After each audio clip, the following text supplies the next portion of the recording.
don't know why, but every time I see Craig, I just smile. It's always great to see him. Yeah. Ever since the episode where he did not come, I have been worried about him. Like every time I call him in, I'm like, is he going to come? Is he not going to come? I don't know.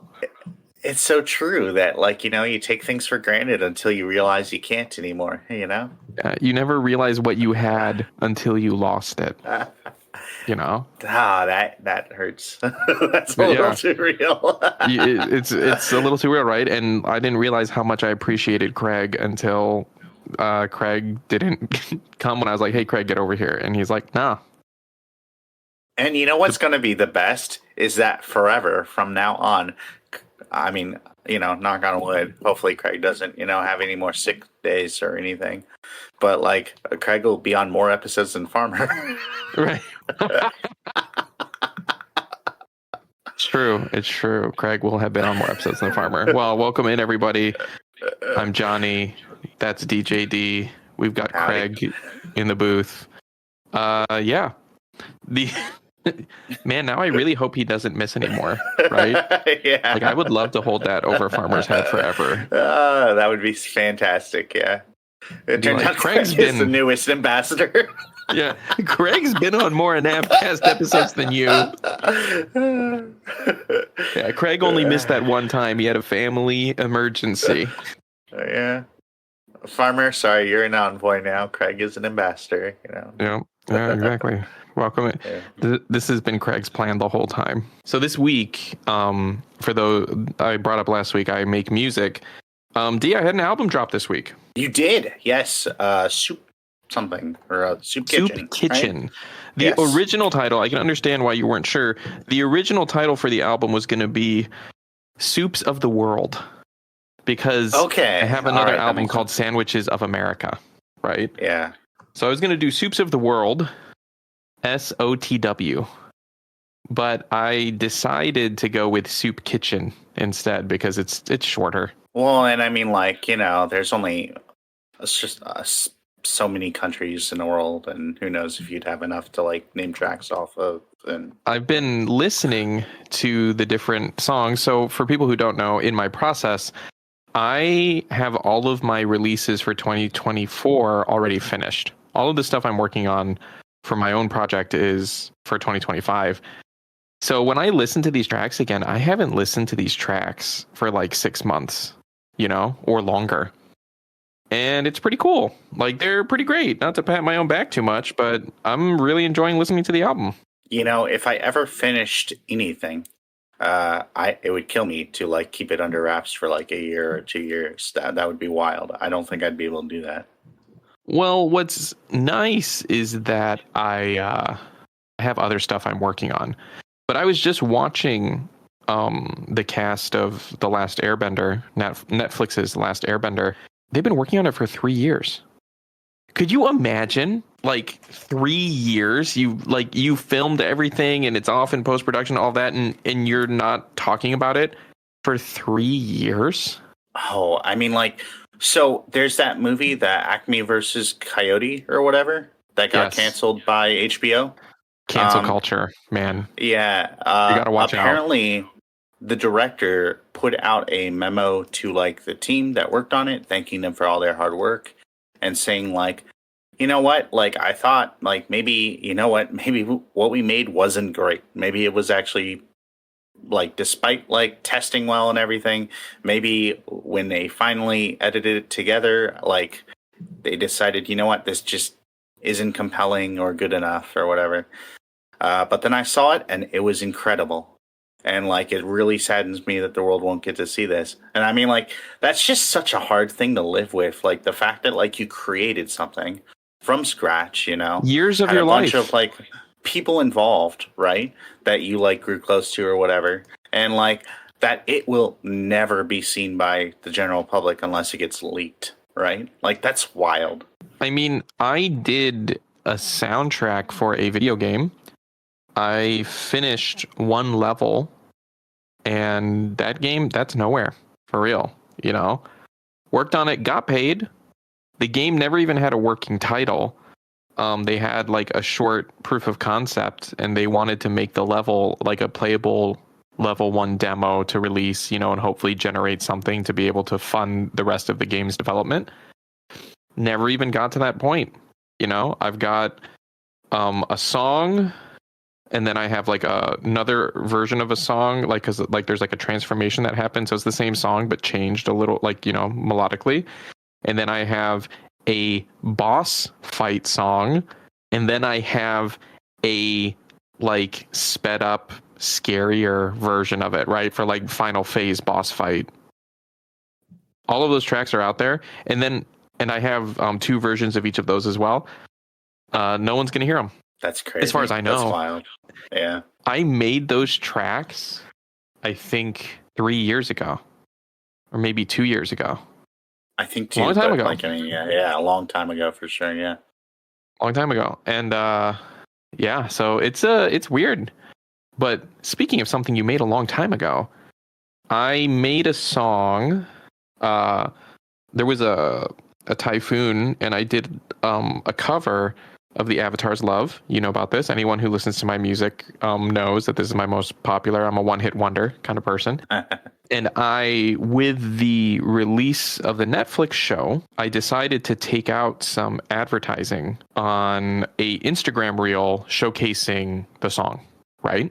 It's a good time. And I want to talk about this because I feel like no one talks about this, right? So I decided to take out an ad on an Instagram reel just to get, further reach, to get some exposure for my music. And it's been going pretty well. The ad's for 30 days, and it's only been like 10 days. So like it's still going. But Instagram showed me something that I think is kind of dirty. I was scrolling through reels, and they pull up the reel that I have the ad on. Okay? Okay. Yeah. And it said, this reel has gotten you X amount of more followers. Congratulations. Can your next reel top that? And I was kind of like, yeah, it got me those new followers because I'm paying them. Right. Yeah. And I know they're trying to get me to, make more reels to draw more people to the platform and stuff. But it's like, I'm sure if I increase the budget, yeah, my next reel could do way better. Social media these days is pretty weird, man. Yeah, there was this controversy, and I'm not fully versed in it, so I won't drop any names or anything. But there was a controversy about a creator who apparently was trying to hire someone to make reels for them, or like short form, like videos, TikToks, that kind of thing, right? And they had claimed they had like over 1 million views on YouTube or something like that, and like a bunch of stuff going on. And basically that they would pay if someone got over 100,000 views on that like short form video. And it's like, okay, well, if your highest view count is like 1 million, that's not necessarily indicative of how well your channel is doing. And then also 100,000 views is still a lot for a lot of people when it comes down to it. Like most short form videos, especially if they're not published on like the main already grown channel or whatever, because I think they were a YouTube creator trying to get a following on TikTok, I think is what they were trying to do. And like, I mean, like starting from scratch on a new platform, sure, you'll get some carryover, but the conversion rate tends to be pretty low when you're switching platforms. At least as far as I'm aware. And so, I mean, like, yeah. So, like, geez, like, I mean, like, and basically saying, like, hey, I'll pay you if you put in all this work and get 100,000 views. That's kind of wild. That's kind of like, I'll pay you an exposure unless it does super, super well. I mean, that's just a weird thing. Would you like to talk about, is it hell divers, hell jumpers? It's something about descending into hell. Hellsinkers? Yeah, Helldivers is a fantastic game. I love it. I really do. For those listening, I don't have a PlayStation or a computer. I have a Mac, not a Windows. So this is a game that's completely out of reach for me. What's it like, D? I've been seeing you guys play it a lot. I mean, spiritually, it reminds me of when everyone was playing Halo Reach when I first came out. Oh, really? Right? Wow. Yeah, and it's like, you know what? We're just having so much fun, and we're just keep on going in, and it's just a good time and everything. It's in an interesting spot. I wonder how it'll play out, where it's still early days, right? So the game as a service aspect of it hasn't really been tested that much yet. It seems like, well, they have a battle pass structure, kind of like Fortnite, a little bit, where you have multiple pages. And then if you get enough of like the pages, if you get all 10 of them, then you have enough credits to get the premium pass, which I think is like 3 credits. Or 3 pages, I mean. So like the seasonal structure seems pretty decent. Like that seems like a good way to go. Allowing you to earn stuff in game seems like a good way to go.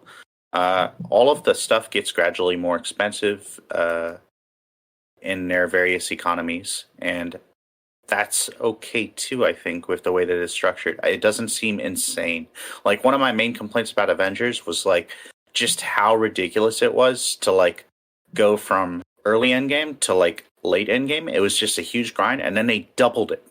They made it twice as hard because they were like, yeah, people are just doing this too easily, and that really frustrated me. That's probably when I gave up on like trying to like, you know, get there. But I mean, Destiny did the same thing. That's a hard balancing act of keeping some kind of late end game for your top players, but then not just crushing the people not there yet. Right. Yeah. Not super popular. And I haven't played this game for years, but there was a time I was really into playing ESO. Sure, yeah. And all of the problems with that game aside, I feel like they did a great job. And I know people will complain that it wasn't fun like early until you hit champion ranks and stuff like that. But they also did a good job of like spreading out that end game though, of like, in this early champion ranks, you can do this kind of stuff and it feels really cutting edge and fun. And the stuff you're getting and using doesn't feel useless. But then it's like, oh, but then it's not super grindy feeling. And then you get to this level and you're like, oh, wow, like actually there's more. And I mean, when I stopped, there was still a lot more things that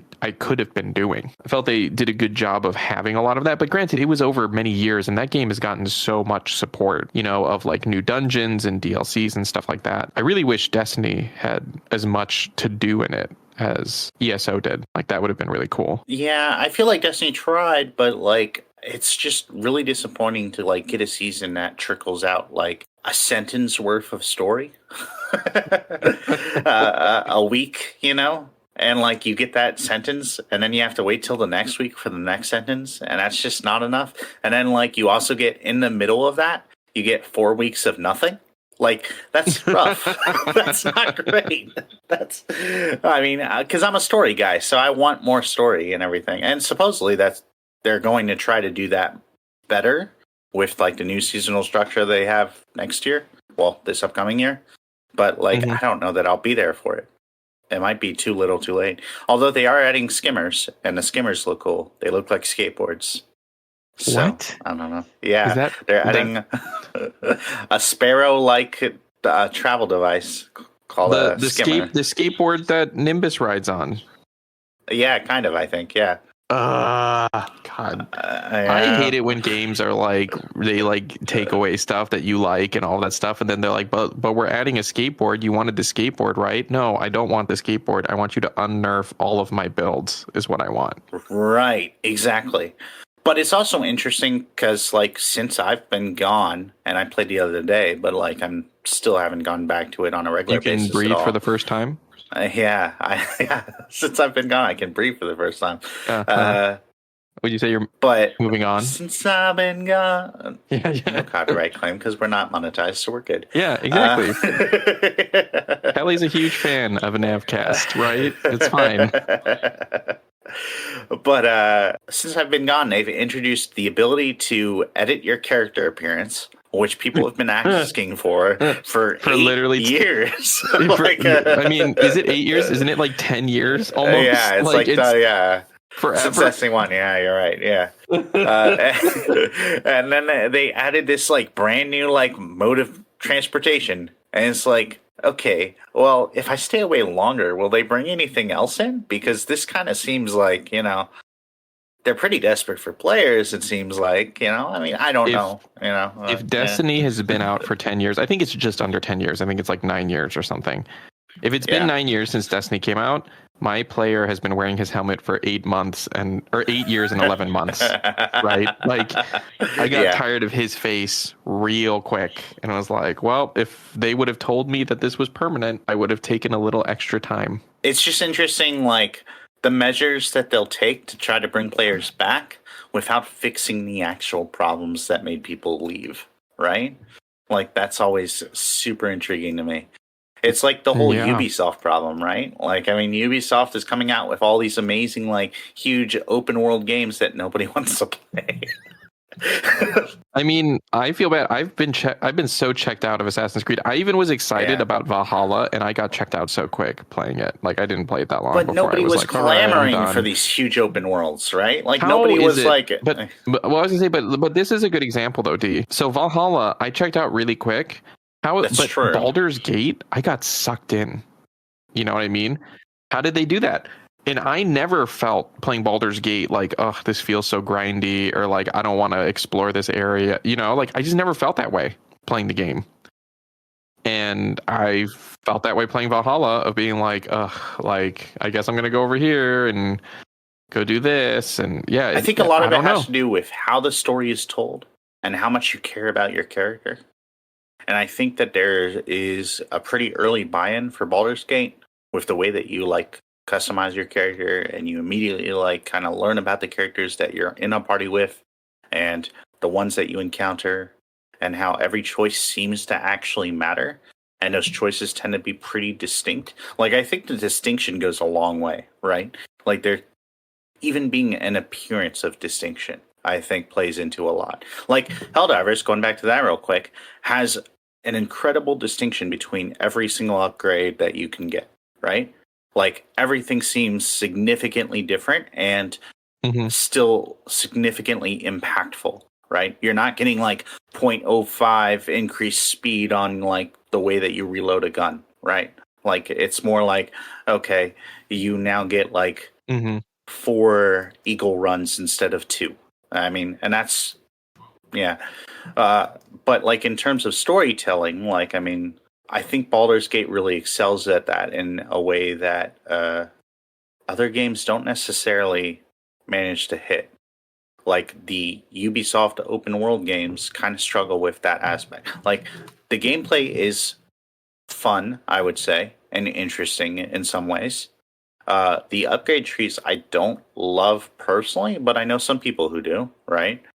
But like the story, yeah, but the storytelling just seems to kind of fall flat in a lot of ways. Where like you go down this side quest, it doesn't really matter, and you're not getting lost in it. You're not getting immersed in it. You're just doing it because it's something to do, And I don't know, yeah.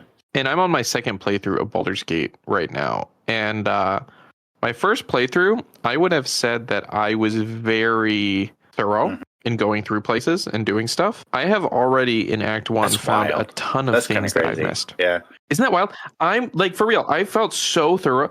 There was a whole side thing that doesn't really matter, but like it, I'm just like, oh my God, how did I not come over here? I thought I explored this whole area. I thought I did all of the story stuff. I did not. There's been multiple things already that I'm like, oh my God, I apparently I missed this. So there's that. But Helldivers, seeing you guys play Helldivers in a nav, there's a group of guys who are playing right now. They're literally playing right now. It reminds me of playing Destiny, actually, the way you guys are playing, like the kind of game it is. I don't know anything about it, but I guess it's like the shooting co-op PvE reminds me of Destiny, seeing you guys play it. Sure, I could see that. I would say the thing about Destiny is that Destiny, I feel like, is pretty easy to solo without communicating with other people. I don't think that you could do that with Helldivers at all.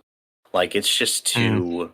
It ramps up so significantly and everything that, like, playing with randoms without being able to communicate would be, like, a pretty difficult thing to do. Does it scale, or is it always just hard? It scales based on the number of players, I'm pretty sure. Actually, I can almost say with certainty that it does.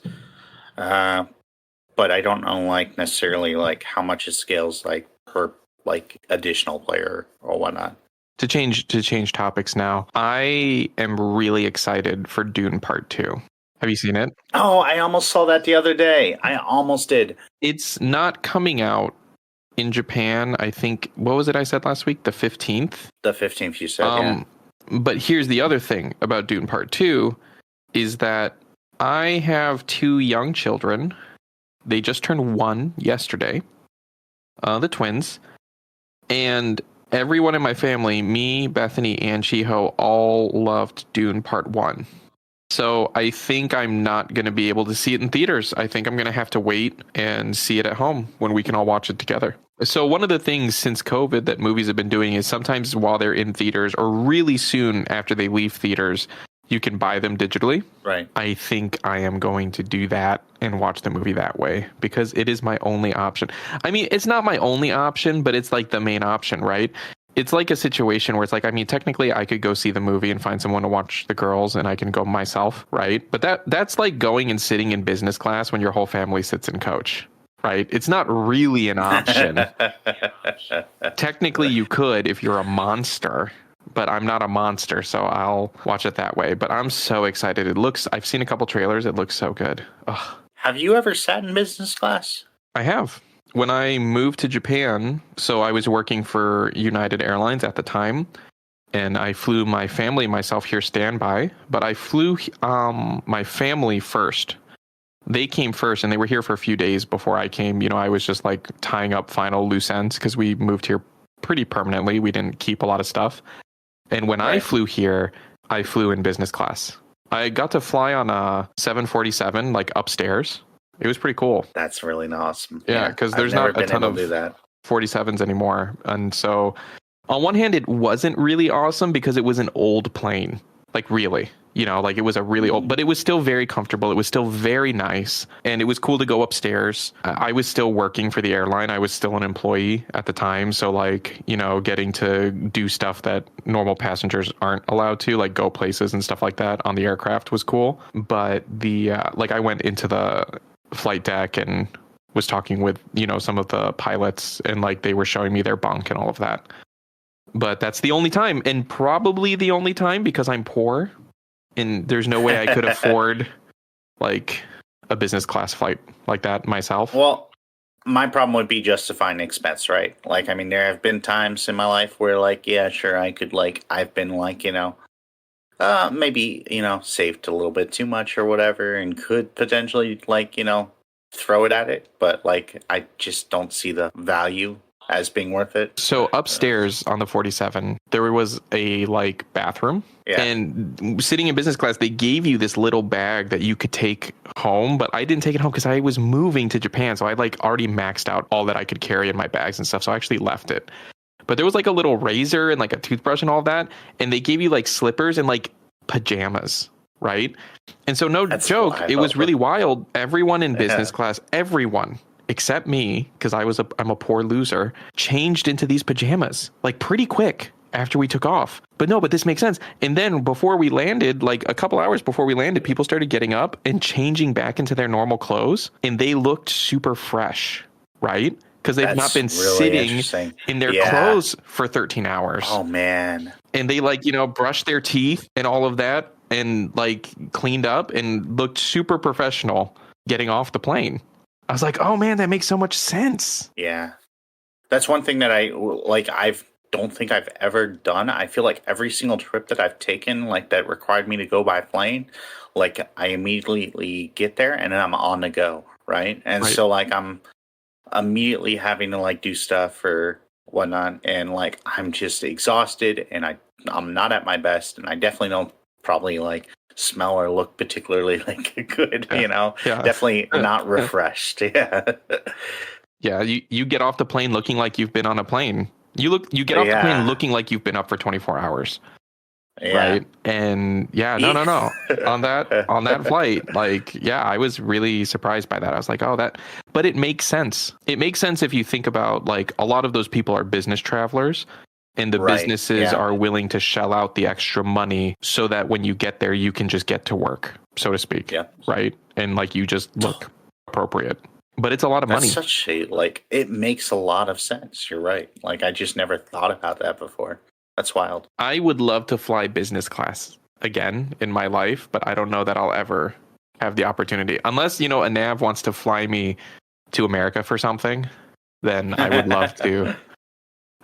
You know, to be honest, I would be totally down if someone was going to fly me to America for something. I would totally be down to be flown in coach, even, you know, just like to be flown on a work trip somewhere. I'll do it. Sure. Freaking fly me in coach. I don't care. We'll keep that pinned in terms of that. I just miss traveling, man. I really do. I haven't traveled in a while, and I'm starting to get a little bit like restless. Post COVID, I've noticed the airline tickets are way more expensive. Yeah, and hotels too. Yeah, almost double what it was pre-COVID. Like I recently priced going back for Christmas, which I know is like an expense. You know, I know. But for my family to go back, it was pretty close to 10 grand just in airline tickets, bro. I feel like that there's this culture of surge pricing that's like gotten ridiculous in terms of like, oh, hey, we're busier during this time, so we're going to raise prices exponentially higher because we know we can get, people paying it who will book up all the seats or rooms or whatever that we need to book. And so, you know what? Kind of sucks to not be one of those people who can afford it. I feel like that's happening a lot more. That also reminds me, too, of like the whole news. Did you follow the Wendy's fiasco this week at all? I heard from Instagram that Wendy's was doing something and then has backpedaled, but I don't know exactly what it is. So they came out apparently with some kind of like program where, or maybe it was just a statement during an earnings call, I think, or something like that, where they were, according to them, this is their interpretation of it, that they were going to install LED reader boards for like their prices and everything at every location. Okay. And that way they could potentially offer discounts at certain times of day or on certain items. Okay. But the way that people immediately interpreted this, and I think this is actually probably pretty accurate, unfortunately.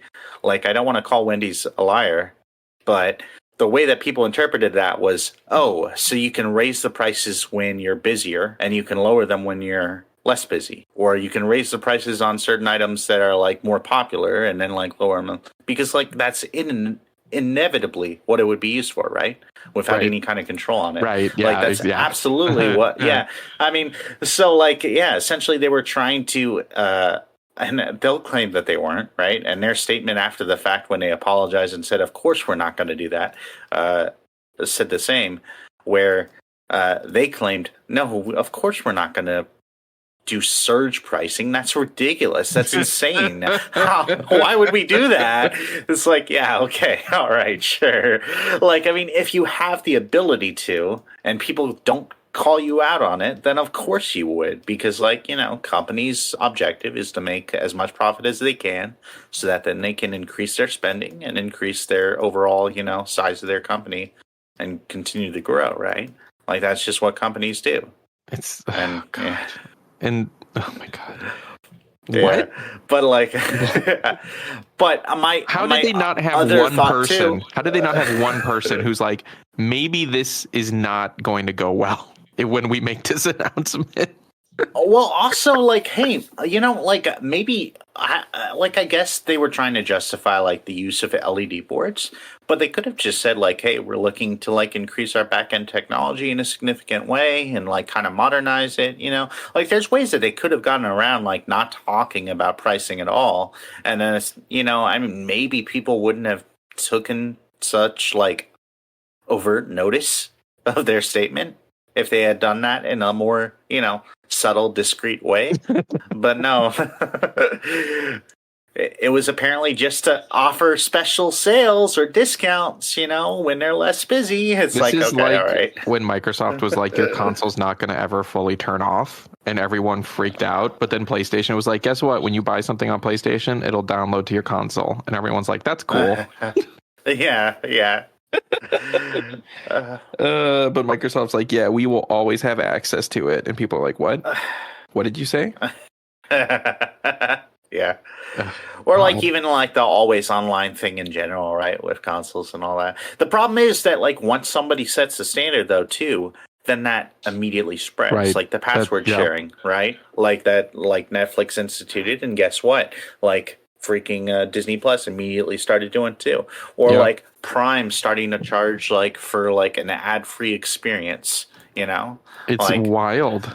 Yeah. Well, I will say this. I will say this really quick though. On Prime Video, charging for an ad-free experience. Maybe this is unpopular, but I don't pay for Prime Video. I have Amazon Prime for something else, and so them charging extra for Prime Video, I kind of get, because it's like I never signed up for their service, so to speak, right? I signed up for something else, and this is like an added bonus, because they do the same already with Prime Music. If you use Amazon Prime Music, you pay a little bit extra to get like full access or something like that. I don't remember. I don't use it. I think you're right. So I kind of get it, but it also is kind of sucky. Yeah, like at this point, I might cancel my regular Prime and just get Prime Video as a standalone service, because like that's primarily. I think you can now. Yeah. I'm not 100% sure, but you might be able to. How much is Amazon Prime in America? Oh gosh, I think it's like approaching 200 now. No way, like, a year? It's. I would have to look at my bank statement for April last year, I think.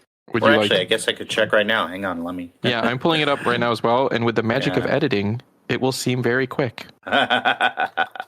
Now I'm not going to edit it. I'm going to leave the whole thing in here.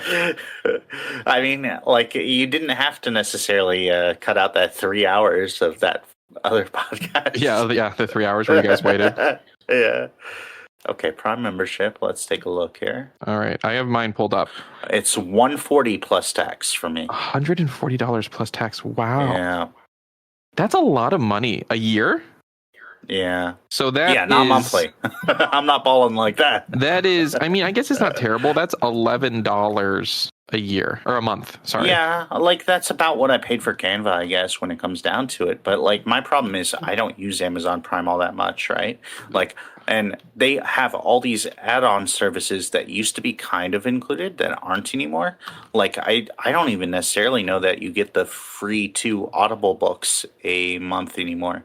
I think that might just be a trial thing now for Audible. You want to hear something that's going to give you a lot of pain? Sure. So one, Japan has their own Amazon, right? Japan has, and they have a smaller selection. I want to bring that up, right? There's a smaller selection on Japan Amazon, but it's still really big. It's it's Amazon.co.jp, right? For me to have Prime, I pay 5,900 yen a year, which converts to $39.31. What? That's wild. They actually recently raised it. It was even lower. It was like 4,000 yen a year, and they raised it. I can't imagine paying that much for Prime. Yeah. Well, I don't think I'd want to do it. And my problem is too, like, I mean, I don't use it for anything except for Prime Video. Like, I'm the use case where like Prime Video is primarily what I use. And that's unfortunate for me. For us, we order things we can't buy here, right? So there's a lot of stuff on Amazon that you can buy in America that it's hard to find in like our local stores. And so we have that. And originally at the time we got Amazon Prime because we didn't have a car. So it just made sense to be ordering things instead. But we have a car now, and we have like a Costco membership and all of that. But like Prime never went away because I mean it's like $40 a year, right? Who cares? Right. But wow, that's wild. Anyway, I think it's about time to wrap up. I need to head out to my twins' birthday party. So is there anything you want to say before we finish? Oh, thank you. I will tell them. I don't really think so. No.